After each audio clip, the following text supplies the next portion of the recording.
Power is the ability to influence, control, or direct people, events, or circumstances to achieve desired outcomes. Power itself, in and of itself, is not evil. It is people who are evil. Power and money amplifies what you really are. This is the book that we're going to have a commentary on.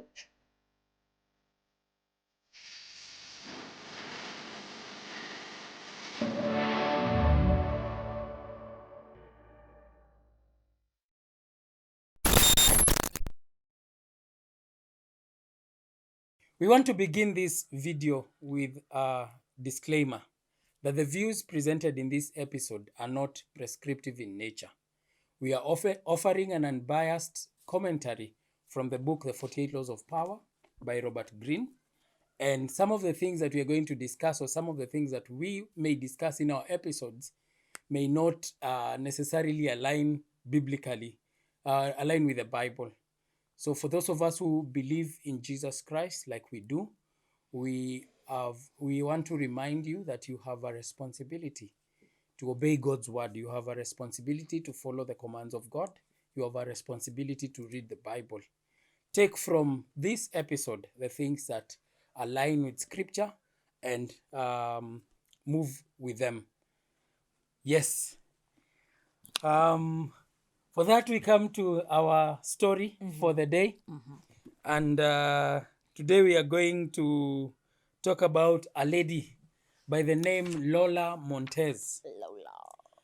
So Lola, there was a lady called Lola Montes, as she had baptized herself. She was initially called Marie Gilbert. And so Lola was a very charming lady, a very likable lady who used her beauty to great effect. And she used her beauty to bring down powerful men. And the first of those guys is Alexander, a guy by the name Alexander. And Alexander was the head of a publishing or a newspaper company. And one day when Lola Montes came to Spain and learnt about Alexander, she decided to seduce Alexander. She studied Alexander and discovered that Alexander was a horse rider. And so one day she studied his movements. And one day when Alexander was riding his horse, Lola Montes appeared, in quotes. And when she appeared, they started riding together. She says she managed to seduce him, and they started riding together. And as we all know, these things, they ended up falling in love. They fell in love. And so this guy fell into her spell. Now, when he fell into her spell, things started going down. Because of her rudeness and all that, the friends to Alexander were very much opposed to their relationship with Lola, his relationship with Lola. They tried to discourage him, but the guy could not take none of it. And so they started pulling away from him. So there came public quarrels and all that. And due to the public opposing her or opposing the relationship, one day there was a party that Alexander was invited to. And so, because guys did not like Lola, Alexander decided to not go with her. So they started an argument, and they argued until Alexander prevailed upon Lola and left her and went to the party. So he was so depressed that he got drunk. And when he got drunk, he insulted a guy by the name Jean Baptiste or Jean Baptiste. Baptiste, he insulted Baptiste. That's the most important thing. So when he insulted Baptiste, Baptiste was a sharpshooter, a guy very familiar with guns and a very accurate shot. So he challenged Alexander to a duel. And when they went, the next day, when Alexander got sober, he tried to stop that duel from taking place, but the duel had already been set. He met with Jean Baptiste the next day, and he was shot dead, and that's how he died. Now from there, she left to Munich, and in Munich, she discovered that there is a king, the king of Bavaria, and she decided that she wanted to charm her way to the king's court. And she became a bit obsessed with the king of Bavaria, but she could not get to him. So she decided to get to the king of Bavaria through the AD of the king, who happened to be a man who loved women.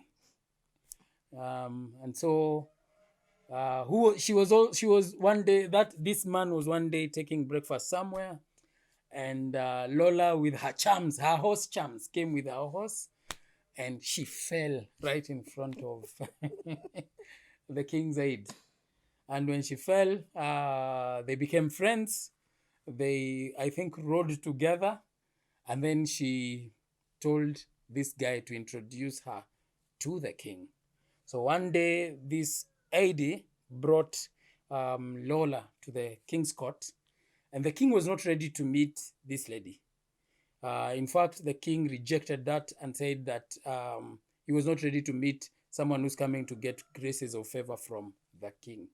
Lola heard it from the other room, stormed into the room, and using her charms, Lola managed to get to the king of Bavaria. Now, things went south with the king of Bavaria as soon as Lola Montes walked in. The king fell madly in love with her. She was a very rude woman, and the king started shows. In fact, I forgot to say that she was a terrible dancer. Terrible dancer. With the first man, Alexander, she managed to get to the stage, and guys complained a lot about her dancing. Now when she started an affair with the king of Bavaria, the king with these powers decided to give her the stage. So she would show up at shows and dance, and everyone would hate her dancing. But the king would continue. They complained about her, but the king would continue. Since she was the king's concubine, she started making policy. She started advising the king, yet she was not very conversant with kingdom or the Bavarian kingdom politics. She started insulting the guys in Bavaria. One day she was riding on her horse, and a man was in front of her, riding slower than she had desired. She decided to whip this man. And news got to the guys of Bavaria, and they were very angry. Another time, she was walking her dog on a leash, and there was another man who was passing by, and her dogs beat this man. So when her dogs beat this man, she decided to continue the damage by hitting this guy with the leash of the dog. So guys in Bavaria were very angry. They tried to talk to the king, but he could hear none of it. As a matter of fact, the king said that she had been bewitched by Lola, according to the king himself. Kurogwa. Yes, she said that Lola had bewitched him. So guys got very angry, and they started rioting in Bavaria. They loved their king before, but this time they started rioting. Now the king of Bavaria realized that all was gone, and he decided to send this lady away, but it was too late. After he sent Lola Montes away, the king of Bavaria was deposed, or was forced to step down, and that was this king called Ludwig. After that, this young lady decided to elope and go to England, where she met a man by the name George Hild. Now, George was a promising army officer. And since Lola was this charming lady mwenye alikuwa irresistible, George fell in love, head over heels in love with this lady. So they continued, and in their affair or in their love relationship, George abandoned his army and moved to another place. After Lola was bored with George, she decided to leave him. George became a mess. No, she was charged with bigamy. Bigamy is Lola had been married before. This is before Alexander, the newspaper guy. She had been married. So she could not get married again. So she was charged with bigamy during that time. So when she was charged, she left this guy. The guy fell into drunkenness and died after that, losing everything. After that, once again, she went to, who was this other guy? The Englishman. The Englishman, No, Hal. California. In California. She went to California, met another Englishman. Pat Hal. And when she met Pat Hal, they fell in love, and she left her. She left him. And when she left him, the guy, just like the other army person, went into drunkenness and depression. I think ended his life or died. Later on, I think she returned to Munich, where she died shortly after. But that is a story of Lola Montes. Marie Gilbert. Marie Gilbert. Nakumbuka ile story ya Jesus and the woman. Namuuliza, so who is your husband? Yes, so who is your husband? Yes, like, yes, I know you, nataka unijibu tu. Yes. Hey, Lola. She had game. She had and I like how even in the book it says, like, Robert Greene says, accidentally met Alexander, and then accidentally met accidentally met the king's aide. Accidentally, it was just so accidental. No, she has a skill of positioning. She positions herself in the right place at the right time, where the right people are passing. Wait, Lola. Lola alikuwa anajua kujiposition. Stalking. Number that was stalking, because how did you find out that how did she find out that Alexander likes to ride horses? Yes. How? She stalked him. Without the internet. Yes. Hatujaanza stalking juzi. Watu wa create pseudo accounts. Lola was doing it very openly. Hakuna pseudo. It is me. You will know it is me stalking you. Yes. And then she's shortly, like, it's how every single man she meets, and she has purposed, I'm going to be with this person. Aki enye ilikuwa tu kurogwa ukweli. Hata the king, even when the king says nimerogwa, ni kurogwa ukweli, because what is that? That is the power of a woman's charms. That's the power. Unajua nimecount kutoka 1845 to 1853, where she was now with Pat Hal. That is 9 years. Almost. Yes. Yeah, that is 9 years. How many men? Alexander, the king, Pat Hal, na kuna mwingine, George Hild. George Hild na Hart. Huyo anaitwa Hart. Watu wangapi? Alafu there was the previous husband. The first husband. Yes. So like 5 men. 6 men. In 9 years. Yes. 6 men. Alafu kuna watu wako single miaka 10.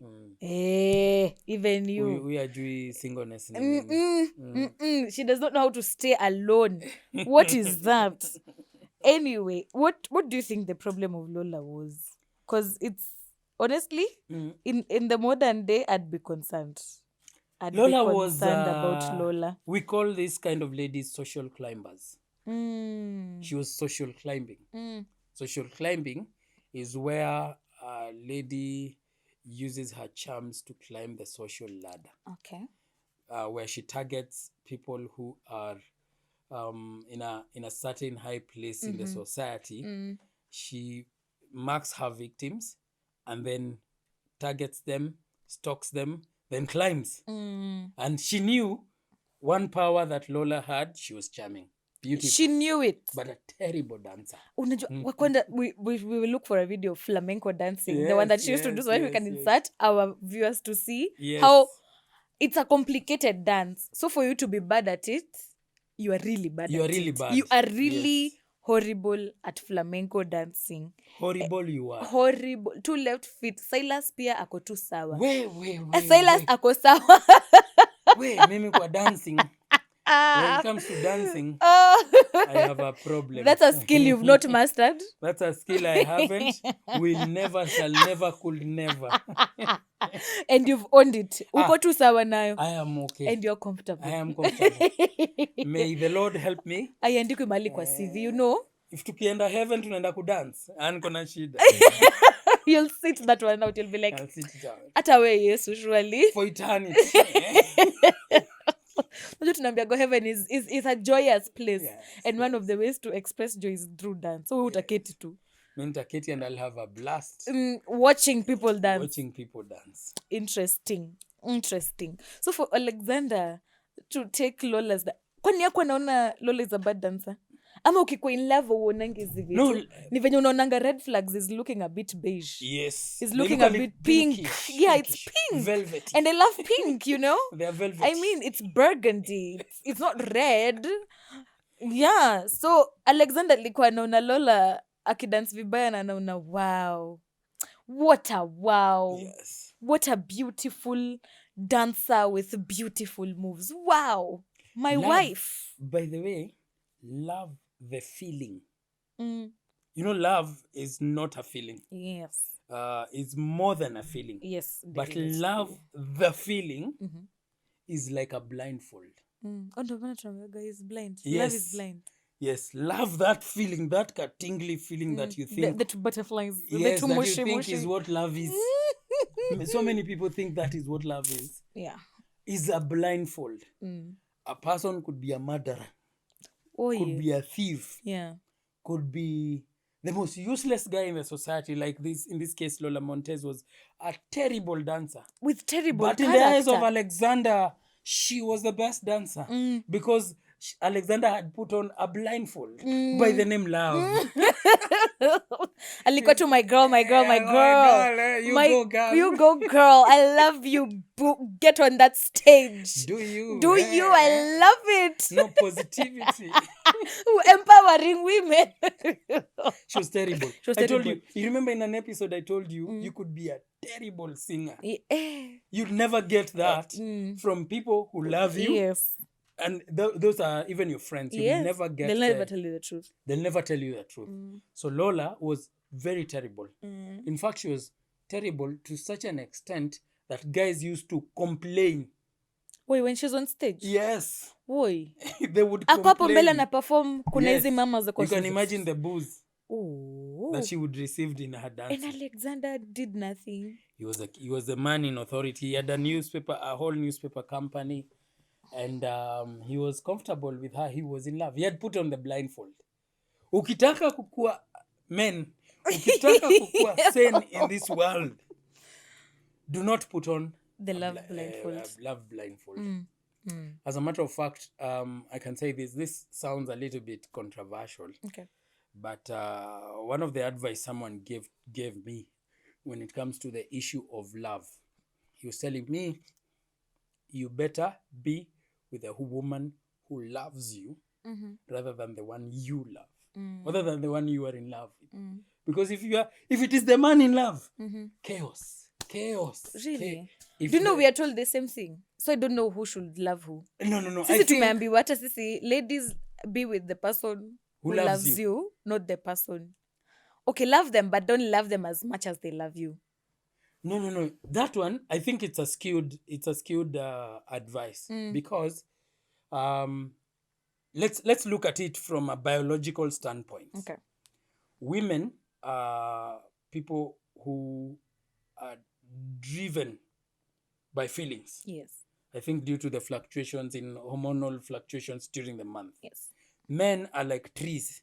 They don't change. Yeah. Today, tomorrow. It's just planted and it's growth. They'll just be like that. Yeah. So a lady they act better when they are in love than when the man is in love. When the man is in love, in fact, if the man is in love, they would bore you to death. They would be clingy. They would be They will be too attached. They will not give you space. You know that? If it is the man who is in love, they will be clingy. For women, yes, they will be, but they respond better because love to men is respect. Respect, yeah. Love to men is respect. How men show their love towards the women they love is by providing and protecting. That does not require feelings. You see, you don't require to feel to love and protect. So that you can parent. Yes, you pay your rent, take the kids to school, Yeah. do what you're supposed to do, make sure that your girlfriend, your wife, your Yes, I'm a wife. significant- Girlfriend. Providing for your girlfriend is too much. your Don't do significant- that. But you see, it comes. It goes without saying. Yeah. Okay. Because hata pia utamwacha achape pia wewe. Hata wewe, True, but now there's some extents. Wanaume wanafanya huku nje. no, ile Ndio ya maana kupelekana shule na nini. Ndio don't sasa do- ndio- don't parent. Don't do fatherly don't do duties. father exactly. Don't do Fatherly- fatherly duties. And to- even for women, yeah. don't do wifely duties. Yes, to a boyfriend. Yeah. So now, love is different. Yes. Okay, from And- both. Okay, nice. See it. How people respond to it. So you'd want a man. There is a book by a guy called Jer called The Wall Speaks. He talks about masculinity as a wall. That they say that ladies do not love the man. They love what the man provides. And that is the truth. The man provides stability. The man provides security. The man provides comfort. And ladies want that. Yeah. So they would love the wall. So ladies don't fall in love with the man. This is going to rattle some people. They don't fall in love with the man. They fall in love with what he the man provides. can provide. Okay. And this is not golding. I'm not talking about finances. I'm talking about everything more than financial provision. People who think about this and think it's only about finances, please grow. Yes, finances. Not everything circulates around money. Yes. Please. Yes. So that we view love differently. Ladies, the way they view love, ladies love you with their heart and all those things. And how they respond, how ladies respond when they love someone is nurture. You will see it. They So start naturally- cooking for you, start looking at, I don't want you to be dirty. Kidogo outside nyumba yako there. itafanyiwa hivi Yes. and a major overhaul. If you see a lady do that, that is a sign of how they express Yeah. it. Yeah. If you see a man providing, that's why it is dangerous for a lady to gold dig a man. Because when he is giving you protection, provision, that care, to him you are his. So when you go around playing with this guy, that's where we get You've messed things femicides. up. That's where we get Yeah. these things that people do. Yeah. Because you've actually registered in his mind that you are his. And he has done that. And that is why you will see that when a man likes a woman, he provides. He provides. Na hapo ndio unasikianga kwa breakup. After all I have done for you. And let's Usido all. if you've done all of that, ask me. And then there's a different breed Yes. who will ask you after all I've done and they've done nothing. Yes. Nothing. Not even a date. Eh. And then they come and after all I've done. Kwenda, sit down. Sit down. Be a man. Be a man. Okay. Sawa. So we've talked about Alexander. Haya.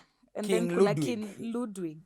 So he goes. I loved queen. I loved king. Yes. Anachukiwa juu ya dem. You can lose friends. Ladies can make you, even men, can make you lose friends. Not only friends, family. You can deny your family. Because of a woman. Even because of a man, yes. Okay, Funny we've how heard many of those people stories. elope from their homes. What is eloping? Running away. Running away. We've heard of so many stories. Kwanza when you listen to this podcast that talk about love and how it has cost them a lot. Yeah. You hear of a woman saying, my boyfriend did not like CG, my friends. Then now it goes to an extent where now it's I know it did not happen with Lola, but now ile benye the guy ameku like possess. kuown to the extent anakwambia leave the rest, you only need me. Now it's abusive. Where do you go? Yeah, you see, Let's just first of all, that's what I was talking about, and this applies. I know ladies fear loneliness. Yeah, that is one of I have read that book, Understanding Women. oh, there's a really So, ladies fear loneliness. yeah, true. And look at how we are looking at these things. Ladies fear loneliness. Men must embrace aloneness. Men must. For a man who is not okay being alone is not ready for a relationship. That's how you know you're ready. That you're okay being alone. Because it wouldn't matter. You see, we don't know the future. Yeah. Today you might meet a Lola Montes. And you realize before it is too late that huyu msichana ni kiodotriki. And you want to leave. If you have not embraced aloneness, you will not be able to live. And that is what all these men, these were actually very weak men. I agree. Yeah, they were men without I agree. something we'll talk about called a frame, a masculine frame. So a man and detachment. You remember the post? I've put that post on TikTok. Yes. About detachment and attachment. Yes. It is okay for ladies to be attached because nurturing demands that attachment. Yeah. How do you nurture someone who you're not attached to? That's why you see with kids, ladies are super attached to their kids and pets. When they have a pet, like they get very attached. When they have children, they get very attached to the kids. It's their nature. It's their nature. It's our nature, yeah. So it is good and it is okay for a lady to be attached to their man. The manipulation of telling you to lose everybody, I think there are some times when a lady is dating or in a relationship, there's some friendships that are not really healthy. I would discourage some friendships. Number one, bestie. The male one. The male best friend. Yes. No, that male best friend is not a friend. He's an obiter. He's a good guy. He's a good guy. He's a He's a nice guy. Yeah. No, he's a your nice guy. replacement. He's a nice guy. Yes. He's not a good guy. He's a nice guy. Oh yeah, he's a nice guy. He's a nice guy. Yeah. Who will come, and nice guys are pretenders. They are. I can tell you, Yes. biologically, I'm not saying biologically as a medical person or a biology expert, Yeah. but I'm saying men, a young man and a young woman cannot be best friends. It can't. Mara One ngapi? of them is in love with the other. Maranga. And most of the time it's usually the man. Yeah. One of them is orbiting, waiting, and anaskiza, how is your relationship? So you come and pour your relationship stories to someone. He tells you how that man is a He's jerk, useless. how Oh. he's useless, how he's not reciprocal, and then he will tell you, oh, I cannot do that to such a lady. This man, look at him, he is waiting He's in line. for a time. Anangoja ile siku huyu jamaa atakwambia let's break up, and you are vulnerable. They mostly want to sleep with you. That's the truth. I actually, without fear of contradiction, they are there, they are in the friend zone, they are comfortable there because they are weak. They cannot go and look for, so they orbit around your life, waiting for time to pounce. It is predatory. Those are predators. So kuna kitu kama platonic when it comes to Apana. No. We can know each other. Work relationships could be. That's okay. Could be platonic where guys go have lunch together. But ile But ikienda sana. Ikienda sana, someone is falling ndo in ile love. work wife ndo mnazisikianga. Someone is falling in love ikienda sana. Niliona in most cases it's usually the man. But even the ladies do that. Yeah, there's a TikTok I saw a while back. It was a lady talking about dating the best friend, and they've been friends since they were, I think, in high school. Yeah. The lady dated. I think she even got married, then divorced. And the guy is just single. The best friend is just single, not doing anything. And they ended up they marrying. they dated 15 years later after the lady's marriage has collapsed. So this cannot This be guy, imagine umeka orbited there for 15 years. almost 15 plus. Because I think they were talking about this when they were now in their 40s. Yeah. Eh, One is waiting. Tricky. One is waiting to pounce. It is difficult Tricky. to be Si useme tu a kitu lady's friend. iharakishwe. Yeah, it is difficult to be a lady's friend. Yeah. Sema tu roho yako. No, it's usually Fungua that roho. weakness and fear of rejection. You'll be rejected. You see, Rejection is everywhere. God has given men especially the shock absorbers. We take rejection anyhow. That's why rejecting a man is not now. Ladies don't take rejection. They can't take rejection. So a lady would never, From a man. yes, would never really Yeah. come openly and tell a man that they like that I like you. You know, they would never do that. Yeah. They would just ask, who are we? Signals No, here what are and there. we? What are we? They will start nurturing. Yeah. Then you end up nurturing the wrong guy. Oh. So this lady went to Ludwig. Yes, the king. Of Bavaria. Na akafanya the king fell in love. Madly in love. He became enchanted. He became alirogwa na huyu madam. So the king became insane. She became an advisor, someone who's not trained in advising the king. She started, in fact, advisor. Guys who were opposing. Become office of the first lady. Yes. Guys who are opposing, guys who are opposing the king would end up getting fired or killed. Courtesy of Lola Montes. That is how much she had gotten hold of this weak man. And even with Alexander, nakumbuka when we were reading, ilifika mahali ameenda that party he was invited to. Ana watu wanaongelea vibaya kuhusu Lola, and then he's here defending. Then he was the need to a duel. You know, duels are so bad. Yes. I think we should bring them back. Yes. No. To chase the weak. Nilikuwa nitumile jina ya nani. Nilikuwa nitumile jina yule baba, but to chase the weak man away. Yes. Yeah. Nipiganie. Show me how much you love me. Yeah. Show me how much. Take a gun. That is how Alexander died. Yeah, he was shot dead. He went to. They argued. Alexander realized that guys don't like Lola. So my woman. Yeah, my I woman. must defend my woman. I have seen men just wanachana na mabese. The circle of men. Do you know how intimate brotherhood is? Yeah, and then you. My friend, me. I don't think I would leave my brothers. Because of band of brothers. Yeah. There are people who, when they get into a relationship and they show the middle finger to the entire world, including their family. Kitakuramba. Oi. Nakusho tumekwa kwa hizi streets. We've seen these things happen. Utakasikia brother. Alafu ile saa unarudi, sisi tusha move on. Yes. So you deal with your own issues. Yes. Do not. Usiache inakwanga, there's a methali about that. Usiache sijui nini kwa msala upitao. Usiache mbachao. Mbachao nini? Sijui. But inakwanga, I think it's something to do. Do not love something new and then forget about the old. Yeah. I think it's something like that. Grass is always green on the other side. Yes, you think until water you get the water bill.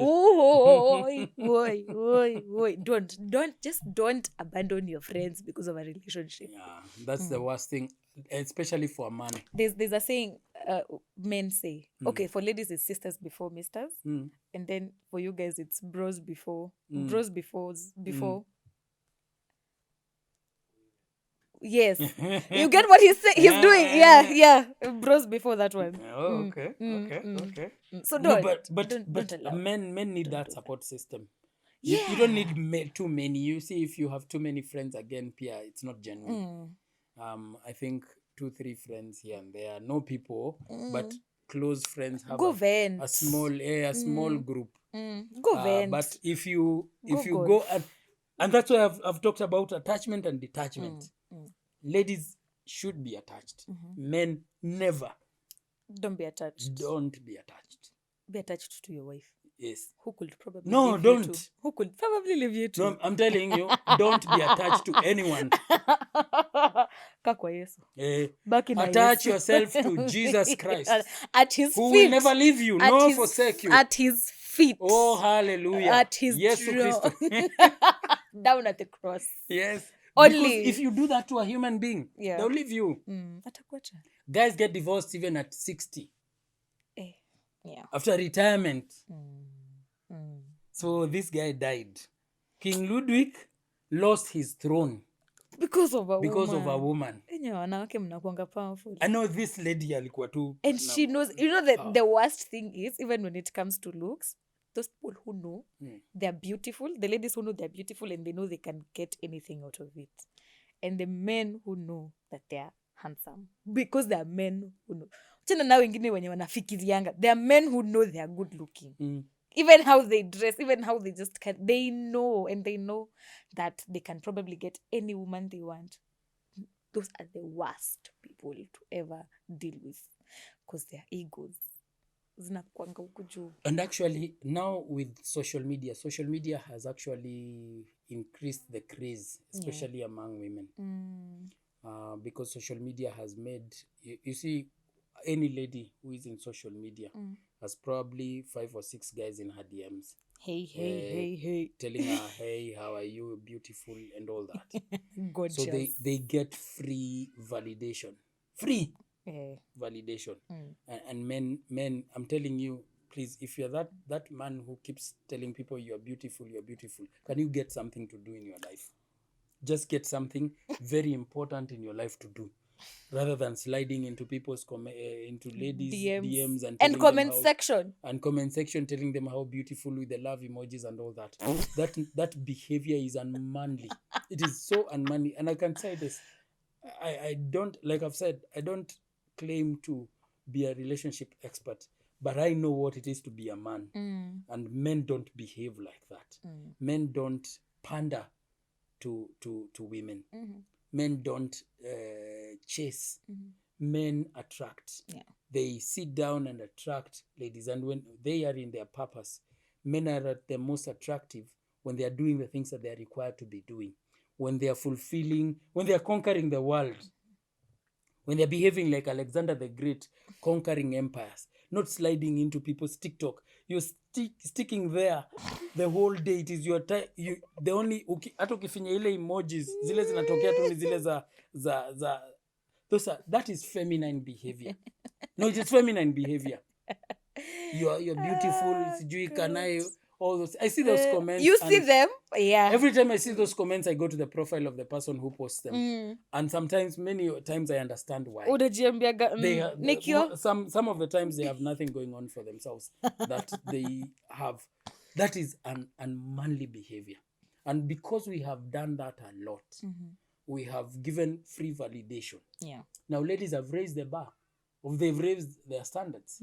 Even ladies that were not, for lack of a better way to put it, I would never like to say this to a lady, who are not as attractive, have gotten to a place where they have raised their standards. That's why we have a lot of involuntarily celibate men, incels. There are a lot, because ladies have raised their standards from the validation they are getting. Nimeanza kushout. Yeah, they want more. Nimeanza kushout. Yes, they want more. Because if today, if I post a photo, I don't even need makeup. If I post any photo, and there are probably 10, 20 guys sliding in my DM telling me how beautiful I am, why would they have raised my standards. If we keep treating ladies as celebrities, they treat you as a fan. Now you become a fan to them. So whatever, so they will. Or they'll know at a comment. Yes, they will feed off your comment, and they will keep posting. That's why you see these social media apps are growing. Insta is growing. TikTok, thirst traps are actually. You just find a photo of a lady dancing and akona 1 million views. Na sisi content yetu. Imagine 1 million free validation. Who would never get puffed? If today I post a video, badala ya zile 2 likes zangu na 2 comments, niko na 1 million every day. Do you think you can tell me anything? I will feel validated. Yes. Yeah. And they raise their bar. So when they raise their bar, a man who has nothing going on for himself, atakaa kwa bottom of the barrel. Yeah. They get to a place, they become involuntarily celibate. Those are the guys we get who get guns and start shooting people around because they become crazy from being it is involuntary. The celibacy they are experiencing, the singleness, is involuntary. Yeah. They would like to be in a relationship, but there is no lady who is interested because they have nothing going on. Nothing to offer. Yes, free validation is dangerous. Hey, As a unajua man, nimesema nothing to offer and I'm just like, how can a man have nothing to offer? exactly. It's weird. An incel has nothing to offer. A nice guy has everything to offer and he loses it eventually because they offer. God. So wacha kupatiana free Nothing to validation. offer. So this guy was removed from the throne. Imagine. She had to send the lady away because there was riots. And then Imagine maandamano juu ya mwanamke. yes, and then he lost his throne. And he was a beloved king. Tulikuwa sema Lola must go. Yeah, Lola must go. Walianzisha hiyo hashtag ya must go. Yeah. Yes. Yeah, but then do you know this is out of context, but I saw even in Britain, in the UK, ni wapi Queen anakuanga huko. Years back they were protesting for a certain minister to go. I was watching this from The Crown, but now they were bringing real life clips za kitambo, and they were saying it was not Winston. I've forgotten his name, but they were saying must go. So I was like, enyewe we were colonized by the British. Yeah. Because adi tumeiba slogan yao ya must go. Yeah. Anyway, then she went to an army officer. George Hilt. Na alikuwa na target wasewa big. Promising army officer. Promising. Alikuwa na target. This guy must have been physically fit, emotionally in control because of going through the trenches. Now imagine all that training, military training. You know how rigorous military training is? Yes. Imagine somebody who has gone through that training was conquered by love. By love. You know, love conquers all. Najua love. Alifanywa kitu naitwa kiokoto. Aliokotwa. Alirokotwa. Usitumie hiyo jina.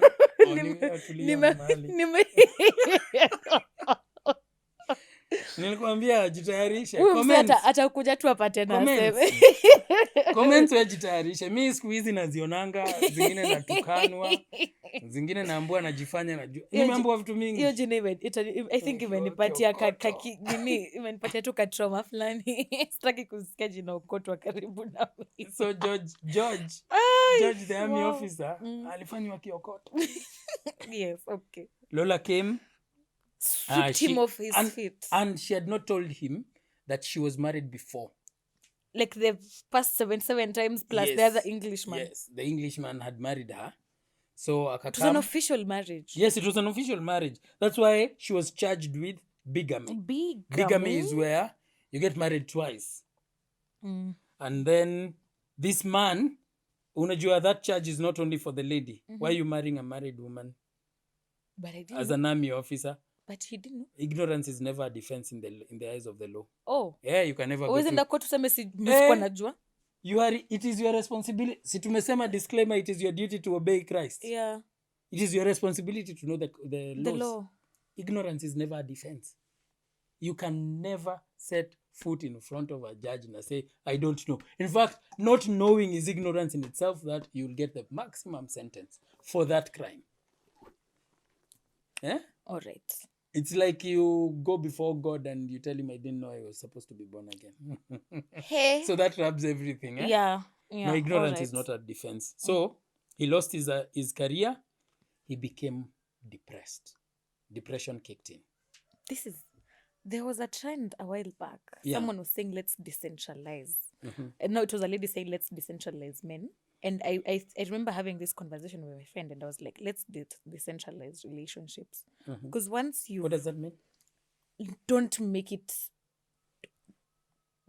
being something, when you centralize something, it means everything around you revolves around it. Yeah. So now when you decentralize it, your whole life does not revolve around relationships. Yeah. And that is how you'll not fall into depression once you've been abandoned, someone has left you, someone has broken your heart, someone has cheated, because you've decentralized. It's not your core. It's not the core of your being. Yeah. Let's decentralize relationships. Exactly. Let's stop looking at relationships and even marriages and all of these things with such eyes where it's like this one is my all, this one is my hope, my future. Let's not do that. You know where the Let's problem not. where the Let's problem not. comes in, Yeah. or where it all starts. It started with Hollywood. Hollywood messed us up. Yes, Let's it started with Hollywood be honest. and the romantic comedies, Mm-hmm. comedies like How I Met Your Mother, Mm-hmm. those kind of comedy. I watch them. I have watched it Yeah. before. Mm. These comedies present something we call the one. What you call it one nighties? One night. Now the one, before I even get the term one night, is the one is where we are meant to believe That is only that there is one particular individual for you, your Prince Charming, who will come and sweep you off your feet, riding on and a ride horse with you to in the oblivion. sunset. Oh, hallelujah! You're told in that. a field of lilies. Oh, Yes. God. Now imagine a man who has stayed single, waiting for the one, waiting for her. Then he meets Lola Montes. And Lola Montes makes Has him, had has a million. had a million The husbands. ones. Has a million the ones. She's a war veteran. And they meet. Now this guy decides, like the soldier, decides to even abandon stories and military and center his life on this particular lady. As a matter of fact, I put a shot on TikTok that talks about it. So when he makes, now that he has been conditioned, blue pill conditioning, that is very blue pill conditioning. Oh, she will not hurt me. Oh, Yes, she's the my one. No, she's the one. It is not even hurting. She's the one for me.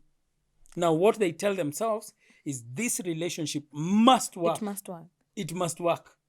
We will hold your hands while we So tell they you will this. endure abuse. They will endure abuse.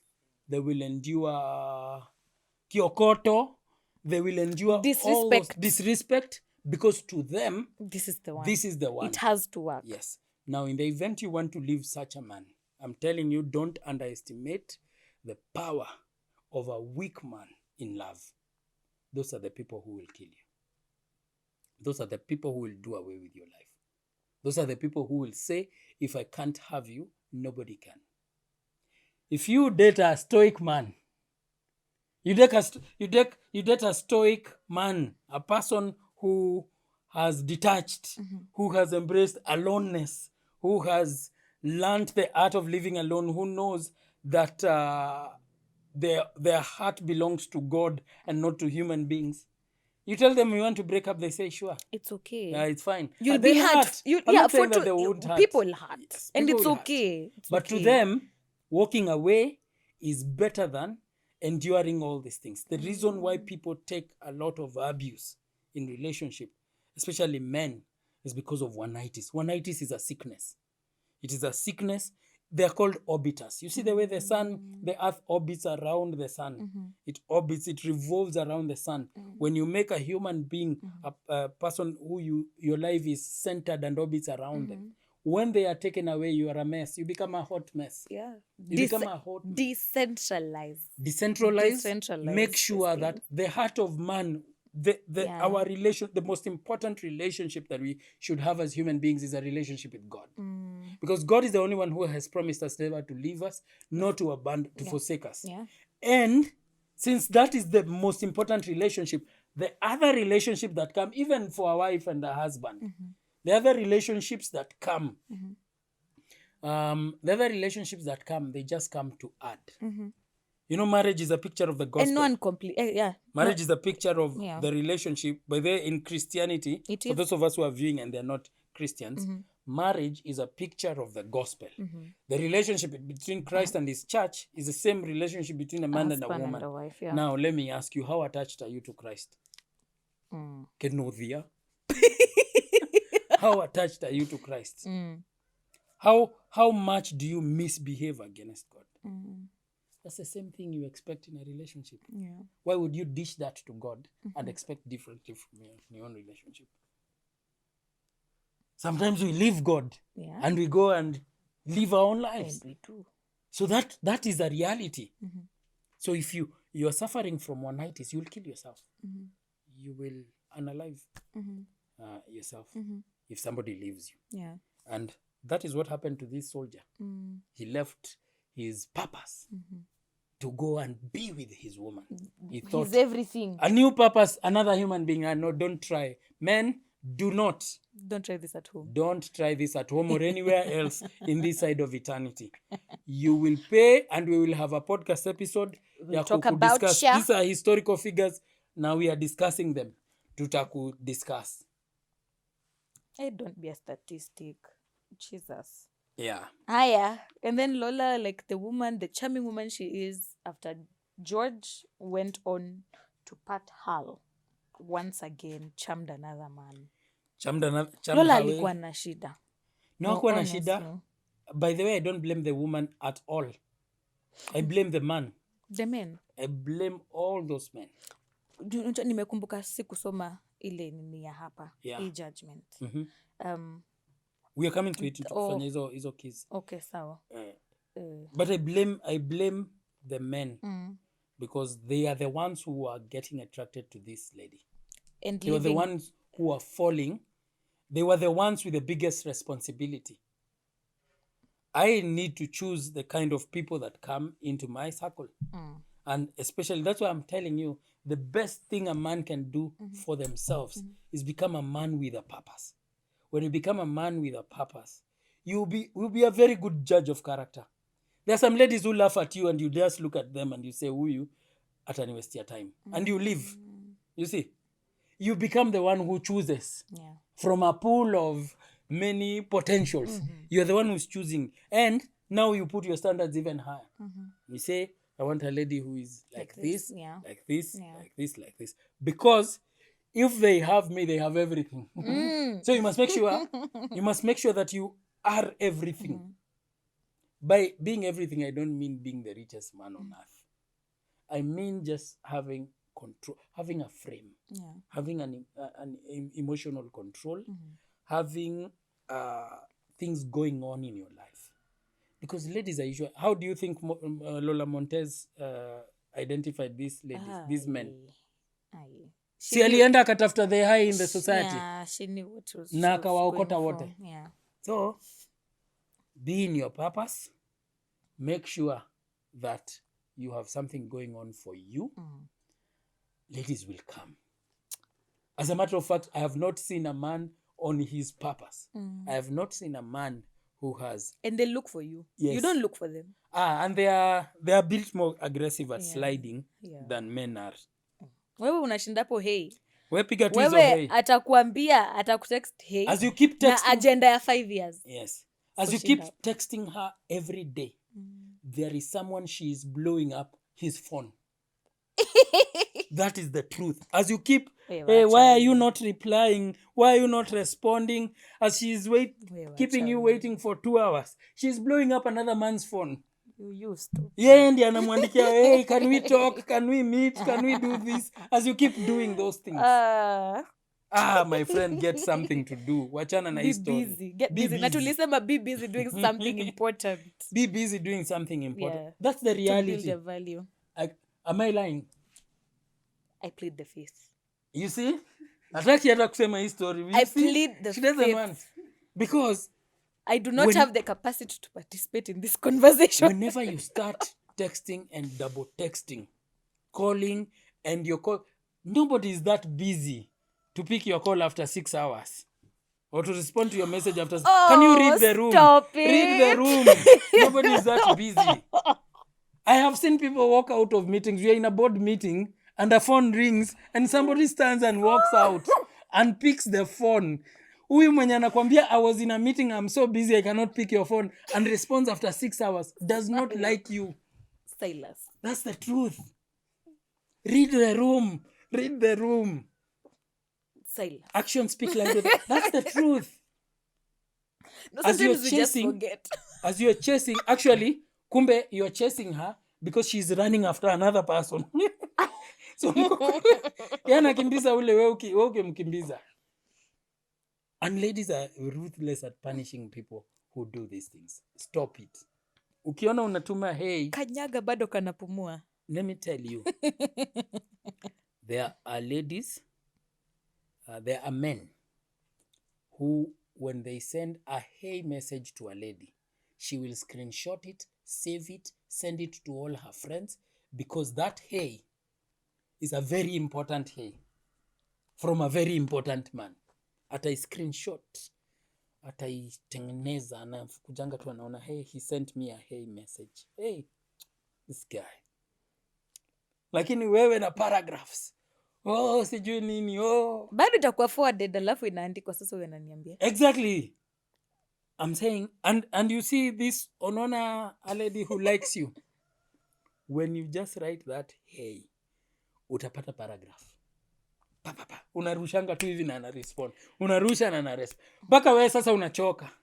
Unasema sasa, no, let's You're talk too available. No, let's talk tomorrow. Tomorrow, what time? Another, what time should we talk? Unamwambia, I will tell you, no, what time? Inafika 9 on the dot, she was waiting. Yeah. So if you see that you're the one who is doing that, and I'm talking about men, because I've told you, love and pursuit in relationships for men is very different from women. Yeah. For women, their nature, their nurturing and all those things. Mm-hmm. That's why they are very good at texting. Mm-hmm. You know, women are better at texting than men. Really? Yes, they ni watu in a flow naturally. I need to be investigated. I need a case study on Tracy. No, nitakwambia, ngoja utazituma. No, you will send those messages. You will double text. We will be here. You will double text. You will send paragraphs. Especially if there is a conflict. Utatuma maparagraph. Paragraph. You will send them. Or voice notes. Nitatuma voice notes. Yes. Nitatuma voice. Kwani ukitranscribe hiyo itakuja paragraphs ngapi? Kwanza itakuwa more. Yes, voice notes are even longer. So that's what I tell men. The game has been rigged. Imekuwa rigged. Mbona Silas anajua hizi vitu zote? No, ni kuokotwa. Ni experience. You think you just wake up one day and you know these things? No, when you leave the off camera, ni nini nimepitia ndio ndakuonesha. Ndakwambia kwa nini najua hizi vitu. Have you ever sat down and gone and say, I'm going to study relationships? You had to. I have seen dust. I have graduated from the school of K-dust. K-dust. I have seen serious dust. I have texted those hey. Tuendele kwa keys to power. Oh God, Aya. Mm-hmm. I think we are done with the stories. Now we can go to our notes over here. The case study. Tuanze hapo kwa interpretation. Keys to power. Don't try to diagnose or fix infectors. You are not the savior. Listen. You are not the savior. Emotional entanglement is how they pull you down. Yeah. Flee early. Don't give explanations or feel guilt. Don't. Yeah, there are people. You are not the savior. Yes. They're called, I don't want to use the other term because it is derogatory, but I'll use the term white knights. The knights. Mm-hmm. Knight in shining armor. There are people who we only have one savior, who is Jesus Christ, only who died for our sins. But there are people who try to save women. From what? No, they see a woman a damsel in distress. Yeah? A damsel in distress. And you see them even online. You will be distressed. Yes. They think that, and those are the nice guys. Nice guys think that women need saving. They think that they can step in as a knight in a shining armor and sweep this lady off her feet. When you see someone in trouble, there are people who are in trouble because they have put themselves in trouble. Leave them in that trouble. Yes, leave them in that trouble. If you go to try and save them, you will die with them. Yeah. Let me give you an example. In a swimming pool, if you see someone is drowning in the deep end, you don't jump into the water to get them out. You don't do that. You will die with them. In their distress as they're drowning, they might hold your legs or they might hold you. And you know, adrenaline hormone at that time, the fight or flight hormone, iko at its fever pitch because you have already registered in your mind that you're dying. So ukiruka kwa swimming pool when someone is drowning and you try to pull them out, you will drown with them. What guys do in swimming pools, they take a stick. Kuna kuanga na Or try and kichuma. pull them out. Yes, and they extend it to you so that you can cling onto it. And guys, I have seen someone being removed from a depend. They hold onto that thing so tightly that it is one pull and they're out. So when you see, there are people who are trouble. There are people who their lives is just trouble. They are in trouble, their lives, they attract a lot of trouble. Do not save those people. Run away from misery. Misery loves company.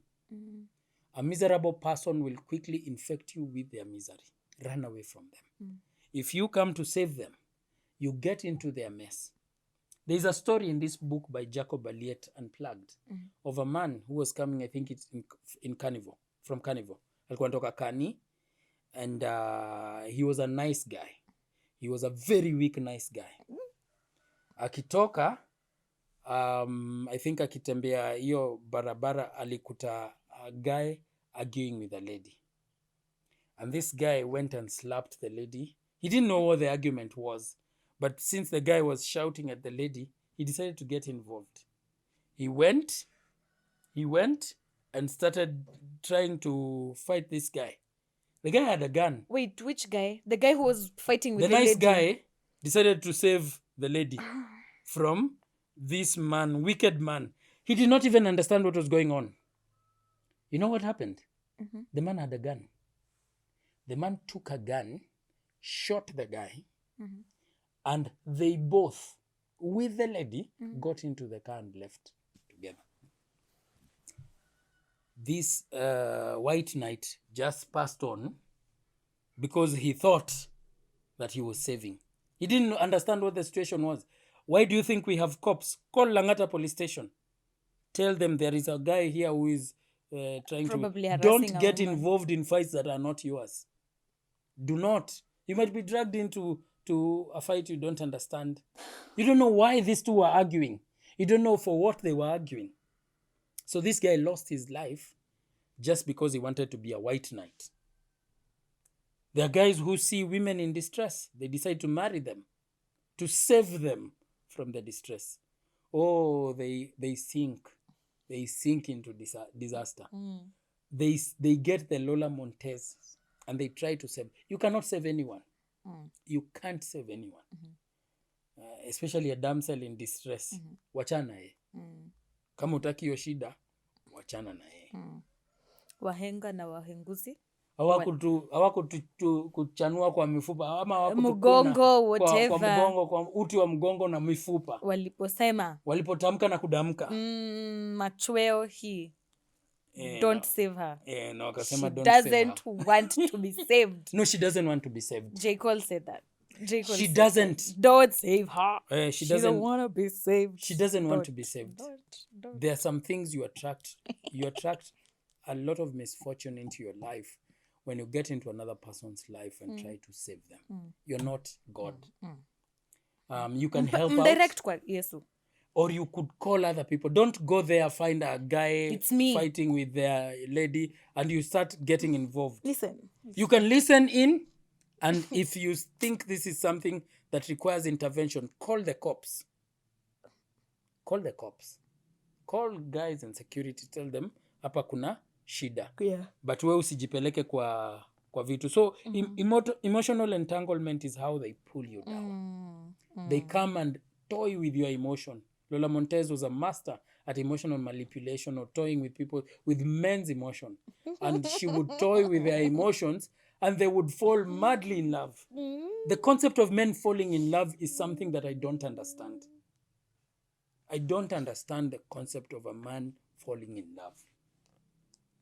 Because falling in love, according to me, and this is my own opinion, I might be wrong, falling in love is a presentation of weakness. You can love someone, and I've told you love with men and women is very different. But that concept of falling in love is a very foreign concept. It's a very feminine concept. Oh, I love him. It's a very feminine concept. A man chooses a lady, and preferably a lady who likes you and protects, provides, remains unattached. Initially, attachment nyingi zimeanza hii time. Initially, men were hunter-gatherers. There was no time for attachment. There was no time for cuddling. It was you sleep tonight, tomorrow you wake up and go hunt, go get food, go for wars. When guys were going for wars, they would stay there for years. What will the men, these incels, tell the Nagasaki and Hiroshima victims, the Mau Mau people in the caves? What time they had wives, isn't it? They did have spouses. Their relationship stayed. How long did our first president stay in prison? Did he not have a wife? He did. He did have a wife. 6 years, yeah. So that attachment is very foreign. The concept of falling in love for men. I'm not saying that there is no love, lest wale watu wetu wakuja waanze kunitandika. Hujapata type yako. Yes. It's true. that concept of falling in love is a very feminine concept. I would understand it coming from a lady, but a man, you have a lot to do. Spot the patterns early. Look for a string of failed relationships. Constant drama follows them wherever they go. Victim mentality, blame shifting, and self-sabotage. Frequent job changes, emotional instability, and manipulative charm. A string of failed relationships. You see, there's something I learn as you grow older. When you're going on these dates for us single people, and you ask someone, because you have to ask. This is like a must ask on a first date. Especially if this is someone who is pursuing you, you have to ask them why their last relationship failed, and their response determines a lot. Yeah. Kwanza when they start you're blaming, unajua, oh, she does everything like that. That clearly shows you, it tells you something about that person. It tells you a lot about that person. Actually, these 4 things are very important for us to even mention. And I will say this applies to both men and women. These are things to check out with someone you are interested in. Number 1, have they had a long string of failed relationships? Do you know that the more a lady dates, the more men a lady dates, the less she can pair bond? Yes. The more men she encounters, the less she can pair bond with men, with a man. So at relationship number 1, she's usually very attached. Number 2, number 3, number 4, number 5, Lola Montes. African Lola levels are Lola Montes. And that's why you see celebrities struggle in the dating market. Oh, they do. They cannot pair bond. Oh God, they really do. Yes, because how God has made us, you're not supposed to have that many relationships. It's too much drama, too much chaos, too much personalities. All of them are just into you. Ebu imagine, leo uko na phlegmatic, kesho uko na choleric. You have all those things. So when you have a mixed match of all those things, you cannot pair bond well. So if you find someone has a long string of failed relationships, red flag. Run away. It's not pink. Red. That is a Chinese flag. Run away. Number 2, constant drama follows them wherever they go. These are people who are always attractive to drama. Wherever they are, there is a fight, there is a gossip, there is something lost. There's just something. There is just something wherever they are. When you meet with them on dates, let's say mliachana Friday, akikuja kukupigia story Monday or what happened, it's always drama. When you are with them, it is drama. Chinese flag. So Wanjiro, run away. Bila. Run away, Bilha. This is the second time you're using that name. Yes, I'm telling Bilha, run away. Below. From below. Below toroka huyo jamaa. Constant drama. Number 3, victim mentality. And this is the worst. This is the worst. This is the And worst. it's exhausting. Yes. Oh my God, victim, it's exhausting. Mimi huonewa. It's just People me. have just been leaving me. Why have they been leaving you? Grow up. Men, I told you last time, men are very routine. Do you know how quickly comfortable men get? Yeah. Men are very routine. I told you, wake up in the morning, go to work. After work, come back home, do your hobbies. Men are very routine. That's why when you want to not to use this, guys who stalk or assassinate or time for people, they know where to find him. Najua Friday utampata kwa hii restaurant, anakulanga hapa. Kwanza ukaa kwa hii kiti. Akikuja hapa, this is what they order. We are very routine. If I once sat down and tried to, I read it somewhere in a book that men just behave routinely and it is subconscious. It's not that they decide. Yeah. I took a pen and I started writing my routine. It is the same. I even Every got day. scared. Men stick to one baba. Yeah. My baba. Ule jamaa ananinyoanga. The only loyalty that matters to them. Yes. Men can stick there. Na inaweza kuwa imetandika. Bora anapenda hizo services. He will stick there. 30 years later. Yes. You'll even take your kids there. I buy my clothes and my shoes from one guy. Yes, one guy. One guy. Let's say two guys. Na huyu mwingine ni juu analetanga. The other one is my brother. Oh yeah. Yeah. They bring at home. Yeah. But I buy hapa tu inje. From this guy who sells hapa opposite us. Hey. Yes, that is the guy I have bought. Your shoes? Yeah, all of them. Allah. We are very routine and we stick very quickly. You find someone who's blame shifting, always blaming other people. Oh yeah, it's them. Never taking responsibility. Red flag. And self-sabotage. These guys just... Haya. Kwanza people who don't take responsibility. Like, I have such a serious issue. Can you just grow up and own it? It's okay. Yes. We all make... It's exhausting. It's Exactly. honestly so exhausting when you find someone who is always shifting blame. Yeah. It's exhausting. It's draining. Like, let's Bilha, grow up. I'm telling Bilha to look at this other sign. Frequent job changes. Si labda ni hot cake kwa industry. No, never. Silas, labda ni hot cake. Someone who's just here, there, everywhere.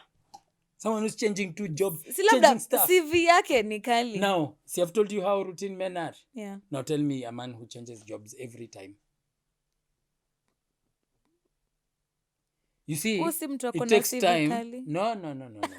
Mimi kwanza, it takes time for you to build value in a company you work for. It takes time for your value to be realized. Yeah. That's not 1 year. That's not 2 years. That's not 3 years. That's like, kuanzia hapo 3 years is where now people know this is what Silas can do. So if Silas has worked for 3 companies in 3 years, he has a problem. There's no value. In fact, as a matter of fact, when I'm looking at people's CVs, and that is one of them, I asked them... Nile ya 2023 ameandika. Yes, 2025. 2023, Project Lucas. 2024, I went to this. 2024 bado. Yes. No, that person will not stick. Don't ignore patterns. These are patterns. Yes. Yeah. A guy who's coming to date you and before you, I'm a date 12 other ladies. 12. 12. Yes. Hai. And then wewe unajua I can save him. Sisi ndio tutastick. We will stick. Atakuacha tu kama hao 11. Whoa. Atakuacha kama hao 12. 12. Emotional instability. Yeah. Able to talk to you, man. One of the hallmarks of masculinity. I say this, and let me speak it slowly. Let me say it slowly so that the men in this room can understand, including myself. One of the hallmarks of masculinity is emotional control. A man who cannot master his emotions cannot master himself. That is a serious red flag. A man, and how do you tell this Bilha that this man has no emotional control? Mmekosana kidogo amevunja simu. Mmekosana kidogo amestorm out. He's a breaker. He likes to react in violent ways. Breaking things, plates. Plate imekufanyia nini? What has the plate done to you? Other than hold the food that you eat. Ama kio. Kio imekufanya. Why are you hitting the wall? Why are you hitting the wall? When you see someone... But hit the wall rather than beating the lady. You see, no, it starts with the wall. Oh. And the wall is painful. The other person is not painful hitting them. So they will graduate. The hallmarks of masculinity is emotional control. Be a person who can look at someone insulting them. You can look at somebody insulting you and laugh and leave and walk away. You can look at someone trying to pull a fight with you and look at them and laugh and leave. You can be insulted. People can say things that are wicked against you, or they can even concoct lies against you, but you still are the same. Do not be men are not emotionally expressive. I'm not saying men are stones. If a man must cry, go to your shower. Fungulia shower yote. Wacha maji mwagike. Ukiweza ongeza radio kwa hiyo bafu. Piga nduru. Cry. Shout. Switch off. Wipe yourself. Ukitoka pale nje, let nobody know that you cried. This behavior of men crying kwa TV. Imagine somebody takes... I take my phone. Imagine, I take my phone. Ninaeka... Prop it up. Kwanza ninaenda kwa camera. Alafu kuna ile ya back camera. I put the front camera. And then I start, hi guys, hi, nini. And then I start crying. Manze. I think the people who died in the past are turning in their graves when a man is doing that. Men cry. Don't show the people you're leading your tears. Don't show your wife your tears. Don't show your children your tears. Don't show your girlfriend your tears. Especially don't show your girlfriend your tears. Yeah. They lose attraction when they see a man's tears. Sad but true. It is true. They lose attraction. Jamaa kiko hapo kinalia. Sasa another new man points. Yeah. That is at vulnerability. Let's be vulnerable. Makosa. No, don't. So emotional instability and manipulative charm. Kuna ile wimbo ya haya. Unaishi wapi? Ya haya unaishi wapi? Ukiona jamaa ni very evasive about his personal life. Very evasive. Chinese flag. Very Run Chinese. away Bilha. Very Run Chinese. away Bilha. Yeah. Otherwise tutakuona kwa Instagram. Ukisema how men are. Kitakupata. But tutafanya tu story pekee, si ndio? Emotional osmosis is real. I can't believe they've used that word. Osmosis ilikuwa nini? Bio. Ile. What was osmosis? Where genius? Who boys anakuanga genius? Anakuanga genius. Hey, use simpler language. Atoms. Nimeipata. Atoms moving from an area of low concentration to high concentration to low concentration through a semi-permeable membrane. Hiyo imenifurahisha. Okay. Through a semi-permeable. What's a semi-permeable membrane? It is permeable. Thank you so much. It allows I have clarified. Yeah, you've really helped. It allows things to kichungi ni semi-permeable membrane, but si membrane. Kichungi ni kichungi. But tulikuwa tunafanya mimi nakumbuka osmosis na na viazi na maji. Si viazi is semi-permeable. Ina allow metamorphosis. Ama peristalsis. No, what is ni semi-permeable. So nilidrop bio, so yeah. Nilirisk nikafanya all sciences, my friend. hapa ni wapi? God alinisamehe. Hapa ni wapi? Alinisamehe. Mungu alinisamehe. It doesn't Nilifanya matter. Physics became biogeography. Hata wewe uko unajipenda buda. Na sasa hiyo kulikuwa na humanities, and now we are discussing history. And here we I would are. have done history. Here we are. And CRE, I would have done history and CRE.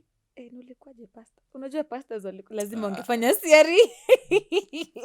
Man. Okay. Aya.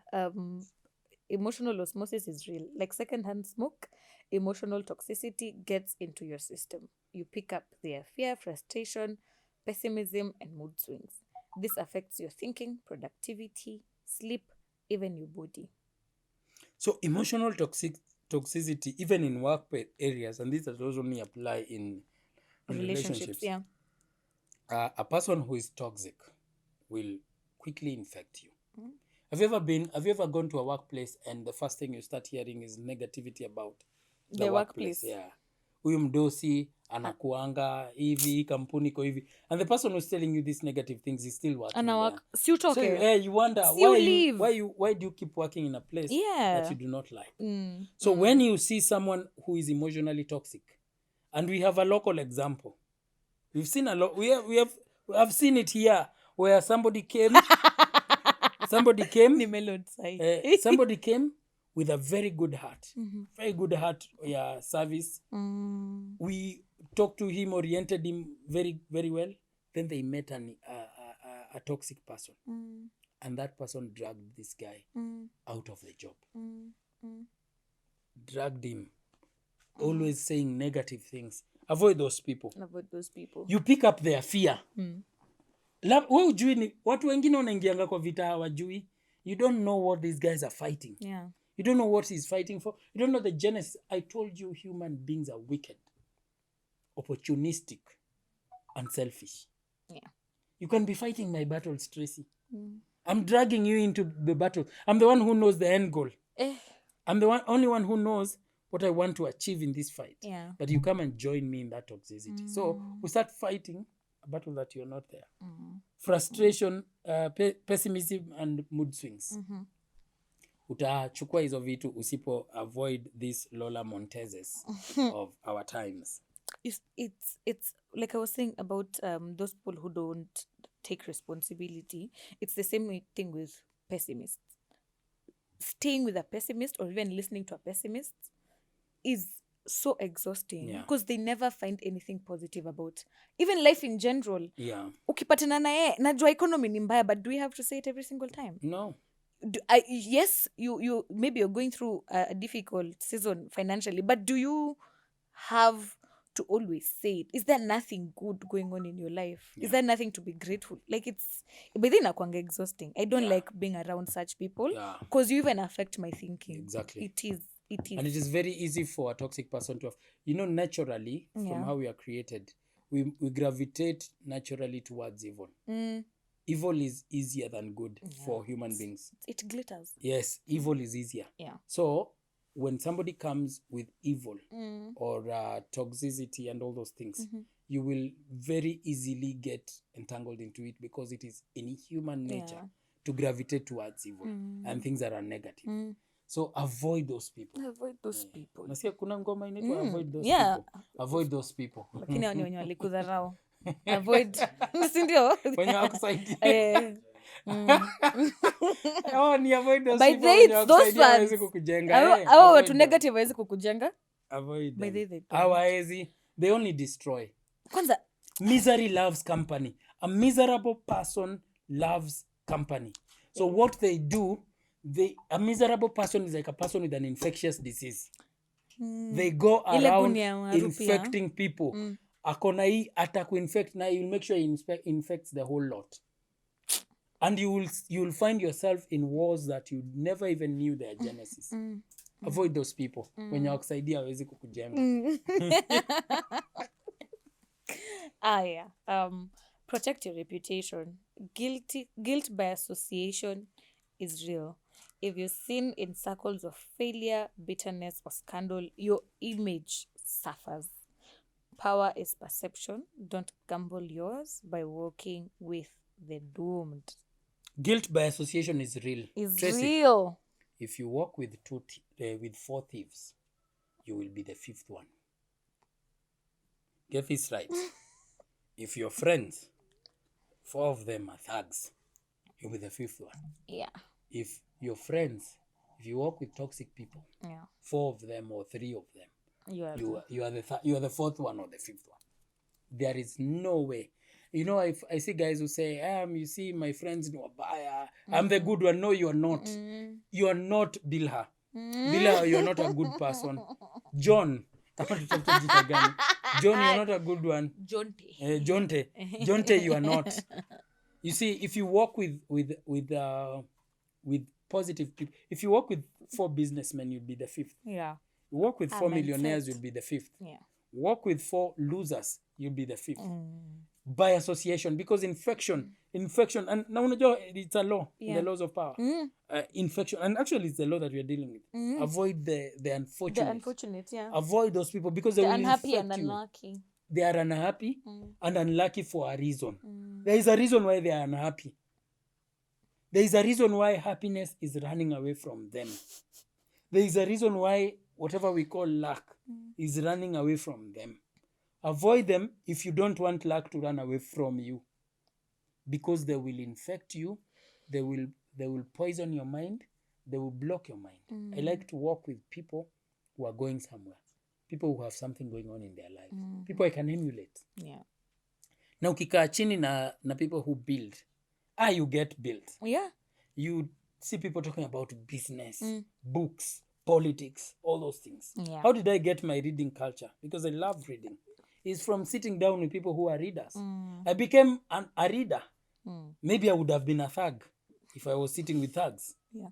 Maybe. Yeah. So avoid those people. Avoid those If you are seen in circles of failure, bitterness, or scandal, your image suffers. Yeah. Reputation is everything.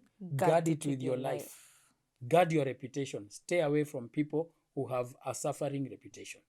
You are not Jesus Christ who can save. You cannot. I will not say this story because in a touch on my friends and we have sat down and we've talked about it, but it's a good example of trying to sanitize an infectious person, and you will find yourself in the crossfire. You will find yourself. Keep quiet. That's not the time to be a savior.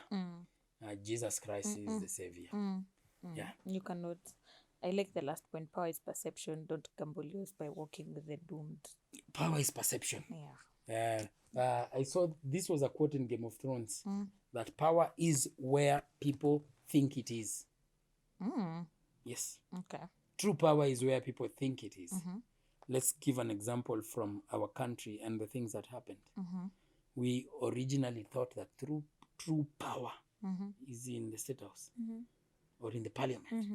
We thought that. We thought. Until June 25th. Was it June 25th? Yeah, last year. When the people demonstrated that power is with the people. The people. You see? So power is a game of perception. Where do people perceive power to be? That's where power is. And so you best be where people best perceive you as a powerful person rather than otherwise. Awesome. That has been an interesting law. Yes. Yeah. Law and relationships. Yeah. We made a vow. Tumekazana. We made a vow we'll not talk about this topic. We don't like it. I personally don't enjoy. Me too. Yeah. But sir, we said we are doing 48 laws. Of power. So we are going to do 48. We have like 10 million over 10 laws that touch on relationships. Tumalizane nazo kwanza alafu tuende kwa zingine. Let's tumalizane nazo. Alafu tuingie kwa zingine. That was law 10. Thank you for watching. Yeah. Thanks for watching. Leave a comment and let it be positive. You. Yes, I'm talking to you. Wewe. Nisione your comment tena. Thank you. Bye-bye. Stay tuned for the next one. Peace.